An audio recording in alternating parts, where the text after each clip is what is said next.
Hey, hey, hey, I was thinking. And so I wanted to come on here and share my thoughts with you. I had a meeting today, and so I needed to get dressed, and I have on my favorite earrings. These are my favorites. And the reason is because they have pretty much every color in there. Like I can wear them with almost anything that's in my closet. But I was thinking about something today because ever since the pandemic, I've been cutting my hair. I had to learn during that time because they closed down the barber shops, and I'm like, what am I supposed to do?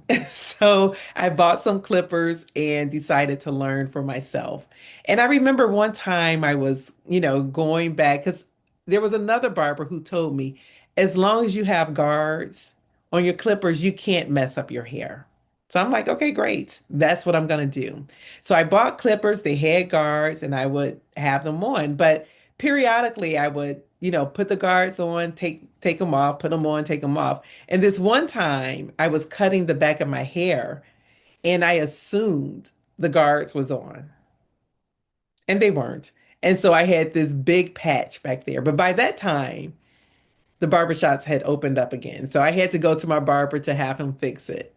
But I've been doing pretty good ever since then. I've been, you know, it's not perfect. It's nowhere near what my barber does, but it's good enough. When I want a real haircut, I just go back to the barber. But the other day I was cutting my hair and, I've learned to not do it when I'm tired. I don't do it at night. I do it first thing in the morning when I have energy where I can pay attention. And so I was doing the side and I was trying to get it low. So I'm going back and forth, back and forth. And all of a sudden, the guard fell off. It fell off and I was still going. And so it cut a little bit and I had to blend it. But that's how good I've become. I've been able to blend my hair. I am actually a barber. Yep.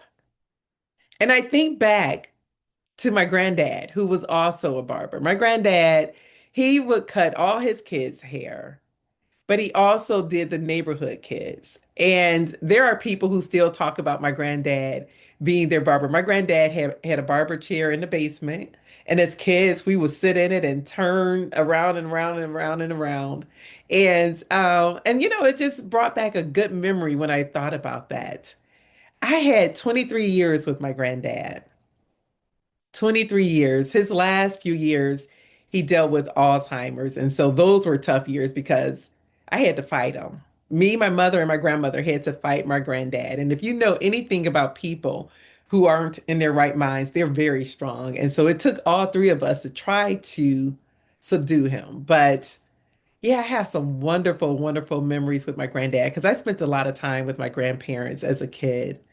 And so we traveled. We went down south to Alabama. We went to Tennessee where we took my one cousin who went to Fisk. Well, like we really had some wonderful moments. And the other day I was talking to someone and he asked a question about something dealing with my past work experience, not experience, but the people that I worked with. Because if anyone asked me about working in corporate America, the thing that I miss the most are my patients, the patients that I worked with. And we were talking about that. And then I started thinking about the physicians that I missed. And I was like, I really worked with some great people. And it just brought back some good memories. And so, just like with my granddad, I just been having some time to reflect on nostalgic things. And they brought joy to my heart. So I just want to ask you, like, what memory do you have? What is something that's nostalgic that you can think about? And what emotion does it bring up for you? Hopefully, it's something good. And if it is something good, like just go back there and visit it for a moment. Yeah. All righty, that is it. I am planning to do every time I come on here, I say I'm going to do more videos, and I really am. I want to do a series. I've been thinking about this for the past week. I want to do a series because I feel as though we're in this place that we need to do better and be better. And so I want to help us get there. And so I'm just trying to figure out how I want it to look and how to do it. So keep a lookout for what's next. But I don't want to go too long without coming on and having conversations with you. All righty, take care and know that I love you. Bye bye.